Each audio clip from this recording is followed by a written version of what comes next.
नमस्कार, मैं धीरज कुमार आप सभी का अपने चैनल दिव्यांग जागरूकता मंच में फिर से एक बार स्वागत करता हूं। दोस्तों, कहते हैं ना कि हर आईने की किस्मत में तस्वीर नहीं होती, हर किसी की एक जैसी तकदीर नहीं होती। अरे किस्मत वाले तो वो होते हैं जिनके हाथों में कुछ कर गुजरने की लकीर होती है। तो मित्रों, आप सभी का पुनः हमारे चैनल पर फिर से एक बार स्वागत है। और आज की इस कड़ी में आज हम आपको एक ऐसे शख्स से मिलवाने जा रहे हैं जिन्होंने दिव्यांगता को मात देते हुए आज अपनी सफलता की ओर लगातार आगे क्रमबद्ध बढ़ते हुए अपने बिहार में दिव्यांगजनों का नाम रोशन कर रहे हैं। और इस श्रेणी में आज हमारे साथ हैं महिला वर्ग से दिव्यांग हैं जिनका नाम मैं आपको बताना चाहूँगा, जो कि बिहार से आपके अपने सिवान ज़िले से आते हैं और इन्होंने बहुत ही अच्छा कार्य किया है। इनकी पूरी सफलता की कहानी मैं आज आप लोगों के बीच रखूँगा।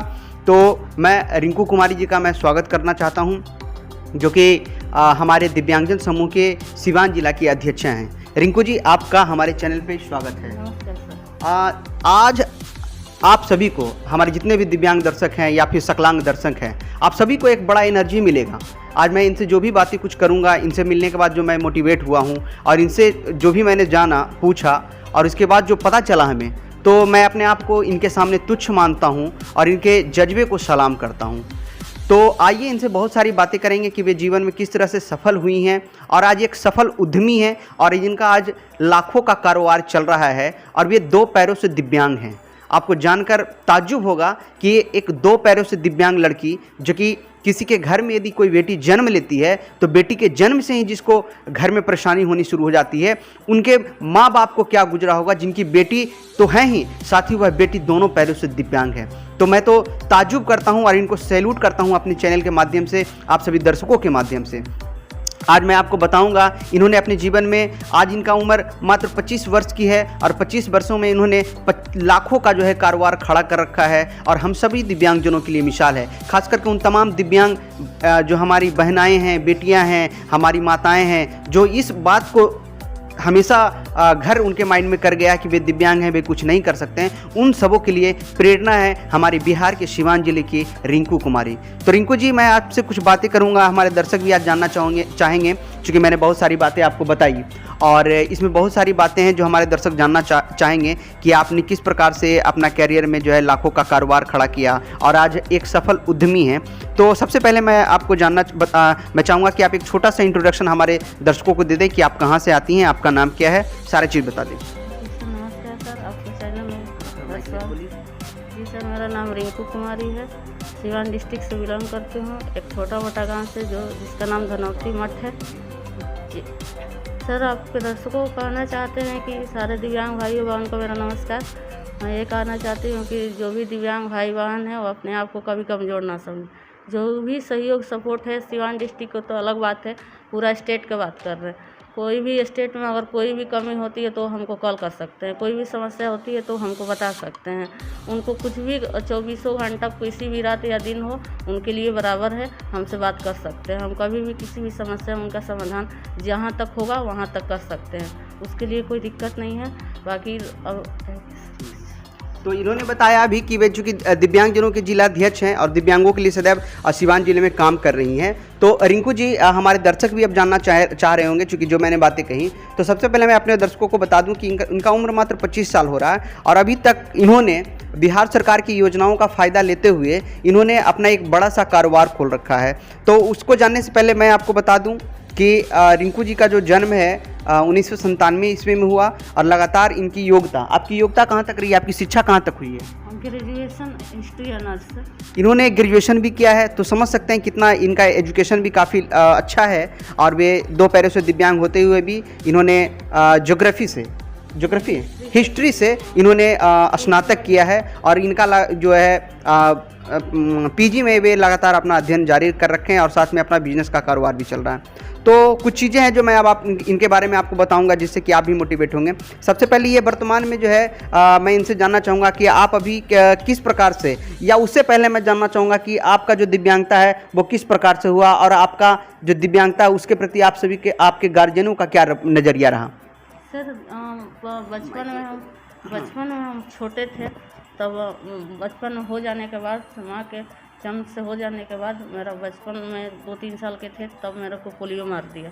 पोलियो मारने के बाद बड़े बड़े पिताजी मेरे माताजी सारे जगह इलाज कराते रहे, सारे जगह इलाज करा के उसके बाद देखे कि नहीं ठीक हो पा रही है, तो उसके बाद हमारे इलाज के लिए अब पढ़ाई के दौड़ा करने लगे कि एडमिशन कराएं, पढ़ाई लिखाई कराएं। पढ़ाई लिखाई के बाद मेरा पढ़ा तो कुछ गांव के लोग कहते थे कि नहीं इसको पढ़ा लिखा कर क्या कर सकते हैं, ये तो मर जाएगी, किस लिए पढ़ाएंगे, ये चारों लड़का लड़की अच्छा है उसको पढ़ाइए। फिर भी मेरी माता ने मैं उस बात को नहीं मानी, नहीं मेरे पिताजी माने, बोले कि नहीं हम पढ़ाएंगे। आज वही लोग बोलते हैं कि नहीं आज नहीं पढ़ाए होते तो ऐसा गांव के लोग होते हैं कि दोनों तरफ से चलने नहीं देते हैं, जैसे आप पढ़ा भी देंगे तो भी खराब, नहीं भी पढ़ाएंगे तो भी खराब। तो इसलिए कोई भी दिव्यांग भाई बहन हो उसको पढ़ाना लिखाना हो जाए, जब तक जीवित रहे तब तक उसको साथ देना है। उसके बाद मेरा मैट्रिक पास हुआ तो इंटर में एडमिशन हुआ, तो फिर हम सिवान आकर के पढ़ाई करने लगे। ट्राई साइकिल से कितना दिन पढ़ाई करते करते 10 साल बीत गया। 20 किलोमीटर आते थे जाते थे। फिर उसके बाद अपना गाड़ी लिए तो कुछ पिताजी का सपोर्ट मिला, तो कुछ दिन हम स्कूल में पढ़ाए। स्कूल में पढ़ाने के बाद से फिर अपना बिजनेस स्टार्ट किए। बिजनेस स्टार्ट करने के बाद से उद्योग विभाग के कुछ सपोर्ट मिला, तो उसके माध्यम से हम अपना बिजनेस को खड़ा किए। फिर उसके बाद से मैन्युफैक्चरिंग वाला मशीन लिए, पैकेजिंग वाला लिए। उसके बाद से बिजनेस को अपना बड़ा किए। उसके बाद से वहाँ पर रह करके अपना बिजनेस करने लगे, फिर पढ़ाई लिखाई भी करने लगे। तब तक सर से हमको मुलाकात हुई, तो सर ने हमको सिवान डिस्ट्रिक्ट का अध्यक्ष बनाया। तब दिव्यांगों को प्रति सारे काम करने लगे। जो भी माता बहनें या भाई बहन हो उनको सारे सपोर्ट में लगे हुए हैं, जितना हमको लग जाए जी जान से लगे हुए हैं और लगे भी रहेंगे। अभी रिंकू जी ने आपको बताया कि वे जो है बचपन में जब दिव्यांग हुई तो समाज के लोगों ने बहुत सारा इनके माता पिता को जो है धुतकारा। इनको कहा कि इस तरह के बच्ची को जो दिव्यांग हो जाते 2 पैरों से, अब ये जीने लायक नहीं है। कुछ लोगों ने यहाँ तक कह दिया कि इनको मार दो, इनके जीवन से इनके बचने से आपको कोई फ़ायदा नहीं होने वाला। लेकिन भगवान स्वरूप माता पिता जिन्होंने अपने बच्चों को 9 महीना अपने कोख में पाला और उसकी परवरिश की, वे अपने बच्चों को किस प्रकार से उस तरह का जो है अंजाम देने के लिए सोच सकते थे। और आज उसी का नतीजा है, और इनके माता और पिता का प्यार का ही नतीजा है कि इनके माता पिता को आज इन पर गर्व होता है। मैं बता दूं कि आज इन्होंने आपके घर में जो बर्तन मांजने का जो स्क्रबर होता है उसका ये इन्होंने प्रोडक्ट बनाने का जो है मशीन लगाया है, जिसकी कीमत लगभग इन्होंने 6.5 लाख 7 लाख रुपया इन्होंने बताया। और वे इसको अच्छे तरीके से ऑपरेट कर रहे हैं। आगे मैं कुछ वीडियोज भी आपको आगे दिखाऊंगा इनके मशीन की, कैसे वो काम करती है, तमाम चीज़ें मैं आपको दिखाऊंगा। फिलहाल अभी बातें हो रही है, तो मैं आज इनसे जानना चाहूँगा कि आपके मन में जो बिज़नेस का आइडियाज आया कि हम इस प्रकार से बिज़नेस करें और अपने जीवन में आगे बढ़ें, और बिज़नेस को आपने चुना और इतना बढ़िया बिज़नेस चल रहा है, और आगे भी जो है प्रिंटिंग प्रेस का भी काम शुरू करना चाह रहे हैं, जिसमें इन्होंने 10 लाख रुपया का इन्वेस्ट भी कर रखा है, और आगे भी इनका बड़ा मोटिव है। और ये इनका जो सबसे बड़ा मोटो है, जो हमको बातचीत के दौरान हमको पता चला, वे खुद के लिए काम नहीं करना चाहती हैं, भी इनका सोच है। मैंने उनसे पूछा कि आपने सरकारी जॉब्स के लिए क्यों तैयारी नहीं की, जो कि आपने स्नातक किया है और दिव्यांगजनों को आरक्षण भी, आप सरकारी जॉब में भी जा सकते हैं। तो इनका जो मोटिव है, जब आप भी जानेंगे तो आपको भी ताज्जुब होगा। इनका कहना है कि यदि मैं जॉब कर लूँगी तो मैं केवल स्वयं का मैं अपने आप को संरक्षण कर पाऊंगी, लेकिन आज मैं जब बिजनेस बड़े पैमाने पर कर रखी हूं, तो मैं आपको बता रहा हूं कि इनके उद्योग में अभी 5 लोग जो है काम करते हैं, और इनका टारगेट है कि आगे जो इनका प्रिंटिंग प्रेस का जो बिज़नेस होगा उसमें जो लोग आएंगे उसमें लगभग ये 10 और लोगों को काम देने वाले हैं। तो इनका पहले से ही मोटिव है कि हम खुद तो स्वरोजगार बने ही और भी दिव्यांगजनों को रोजगार दें। तो आपने ये जो रोजगार के लिए कहाँ से उम्मीद लगाया, कहाँ से क्या किया, उसके बारे में हमारे दर्शकों को बताएं। कहाँ से विचार आया और किस प्रकार से आपने लोन वगैरह ली, उसके बारे में हमारे दर्शकों को बताएं, जिससे कि वे भी मोटिव हो, आगे जाकर वो भी बिजनेस के लिए प्रेरित हों। और कहाँ से आपने लोन लिया, उसके बारे में बताएं। कंप्यूटर क्लास करने के लिए गए थे, तो वहाँ के उद्योग विभाग के कोई सर आए थे, तो उसके उद्योग के बारे में जानकारी दिए थे। तो हमने जाकर के, अभी ऑफलाइन चल रहा था, तो जाकर के वहाँ का बहुत सहयोग सपोर्ट मिला। जाकर के अप्लाई किए तो 2-3 महीने के बाद मेरा लोन का सेंक्शन हो गया। तो उसके बाद कौन सा लोन सेक्शन हुआ था? उद्यमी योजना वाला, मुख्यमंत्री उद्यमी योजना जी। मैं आपको बता दूं, हमारे जितने भी दर्शक देख रहे हैं, मैं आपको बता दूं कि बिहार सरकार की एक बहुत ही अच्छी योजना है, उद्यमी योजना, जिसमें SC ST वर्ग के लोगों को, महिलाओं को, दिव्यांगों को एवं पिछड़ा वर्ग के लोगों को जो बिहार सरकार 10 लाख रुपए का लोन फाइनेंस करती है, जिसमें 5 लाख रुपए की सब्सिडी है। और इसी लोन के माध्यम से इन्होंने आगे बढ़ने का प्रयास किया है। हालांकि पहले से वे भी बिजनेस कर रखे थे। पहले इनका जो काम था वो साइबर कैफ़े का था। इनका अपना CSC था, कॉमन सर्विस सेंटर, जहाँ पे लगातार वो दिव्यांगजनों एवं विकलांग लोगों को सर्विस दिया करते थे। लेकिन अपने कार्य को उन्होंने बढ़ाया और इन्होंने उद्यमी योजना का लाभ लेते हुए वो आगे बढ़ी हैं। अच्छा, आपने एक दूसरा योजना का नाम बताया था कि आपने एक 1.5 लाख रुपये का और स्कीम का लाभ लिया है, उसके बारे में हमारे दर्शकों को बताएं। जी सर, वो डिसेबिलिटी वाला है, NSDL वाला से, उसमें 1.5 लाख रुपया समाज कल्याण विभाग से प्रोवाइड की गई है।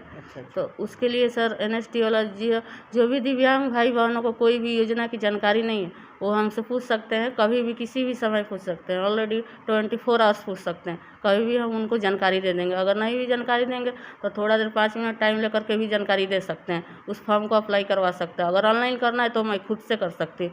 ऑल बिहार की बात कर रहे हैं, सीवान डिस्ट्रिक्ट की अलग की बात है। इन्होंने बहुत अच्छी बात की कि आप तमाम दिव्यांगजन जो हमारे इस चैनल को देख रहे हैं, हमारे इस वीडियो को देख रहे हैं, इनके तरफ से एक गुजारिश भी है कि यदि आपको भी यदि बिजनेस करना है और अपने जीवन में आप आगे बढ़ना चाहते हैं, कुछ अच्छा करना चाहते हैं, तो इनका एक ही सपना है कि हम जिस प्रकार से आगे बढ़ रहे हैं, हमारे दिव्यांग साथी भी हम आगे बढ़ें और उनको भी हमेशा मार्गदर्शन करेंगे। और इनका नंबर भी मैं आपको डिस्क्रिप्शन बॉक्स में डाल दूंगा, साथ ही स्क्रीन पे भी मैं डाल दूंगा, जिससे कि आप इनको कॉल करके आप पूछ सकते हैं कि उद्यमी योजना का लाभ कैसे ले सकते हैं। साथ ही जो आपका सामाजिक सुरक्षा कोषांग के माध्यम से 1.5 लाख रुपये का जो लोन होता है, वो किस प्रकार से आप प्राप्त कर सकते हैं। बहुत सारे लोगों ने देखा, बहुत सारे लोगों ने आपको जाना, आपको यहाँ से सुने, सारे लोग मोटिवेट हुए हैं। हमारे दिव्यांगजनों के लिए आप क्या कहना चाहेंगे जो अभी आगे बढ़ना चाह रहे हैं, अभी शुरुआती दौर में वो स्ट्रगल कर रहे हैं, उनको क्या करना चाहें? उनके भी मन में उद्यमी बनने का मन होगा और दिव्यांग लोग हमेशा रोजगार के बारे में हमारे चैनल पे बात करते रहते हैं, तो उनके लिए आप क्या कहना चाहेंगे? दिव्यांग भाई बहनों के लिए ये कहना चाहेंगे, वो पढ़े लिखे होंगे तो अपना डॉक्यूमेंट्स हमको प्रोवाइड करा सकते हैं 2 कॉपी।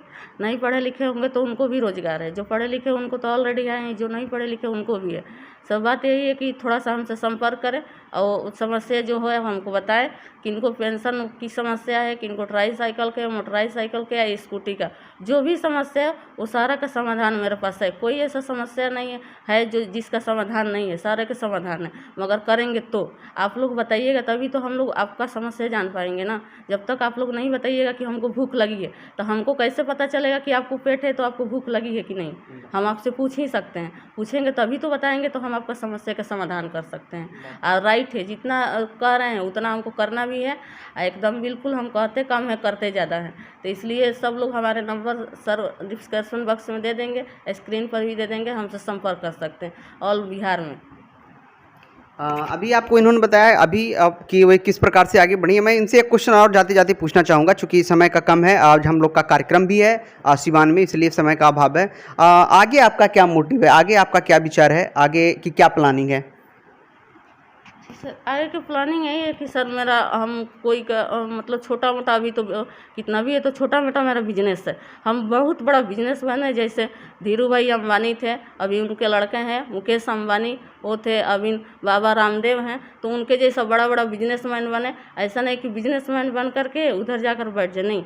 सारे दिव्यांग और किसी हो ना हो तो बात की बात है। अभी दिव्यांगों भाई बहनों को समस्या हो रही है, किसी भी फील्ड में दिव्यांगों भाई बहन को समस्या है और किसी को समस्या नहीं है। तो हम उस अधिकार के लिए लड़ेंगे, जहाँ भी लड़ना होगा उसके लिए लड़ेंगे, या मुख्यमंत्री और प्रधानमंत्री जो भी हो लड़ेंगे, और जहाँ तक समस्या होगा समाधान करेंगे। मेरा आगे का इच्छा है कि हम कंपनी खड़ा करेंगे तो सर ये होगा कि सारे को समस्या को समाधान कर सकते हैं। मगर नौकरी करेंगे तो हम खुद का सेवा कर सकते हैं, मगर बिजनेस करेंगे तो हम सारे का सेवा कर सकते हैं, कुछ ना कुछ जरूर कर सकते हैं। बहुत अच्छी बात है अभी रिंकू जी ने कही कि इनका जो सपना है कि दिव्यांगजनों खुद तो बढ़ें और दिव्यांगजनों को साथ लेकर चलें, तो इनका मोटिव जरूर पूरा हो। और इनका जो लक्ष्य है, चूँकि दिव्यांगजनों से जुड़ा हुआ, तो मैं चाहूँगा कि इनका जो लक्ष्य है जरूर पूरा हो और इनके साथ दिव्यांगजन कदम से कदम मिलाकर वे भी अपना आगे बढ़ने का प्रयास करें। चलते चलते मैं कहना चाहूँगा रिंकू जी के लिए कि रख हौसला वो मंजर भी आएगा, रख हौसला वो मंजर भी आएगा, प्यासे के पास चलकर समंदर भी आएगा, थक कर ना बैठे मंजिल के मुसाफिर, मंजिल भी मिलेगी और मिलने का मज़ा भी आएगा। तो इन चंद बातों के साथ मैं आज रिंकू जी के साथ आज मैं आया और आपको बहुत सारी बातें बताई। वीडियो कैसा लगा वीडियो में कमेंट जरूर दें, और आज आप रिंकू जी से मिले, आपको कैसा लगा, इन तमाम चीज़ों के बारे में कमेंट बॉक्स में ज़रूर बताएं। साथ ही आपको वीडियो अच्छा लगता है तो लाइक ज़रूर करें, क्योंकि उससे हम मोटिवेट होते हैं और चाहते हैं कि ऐसे ऐसे दिव्यांगजनों से आपको मिलाएं कि आप भी आगे बढ़ें। तो हमारी शुभकामनाएं आपके साथ है। आप स्वस्थ रहें। धन्यवाद।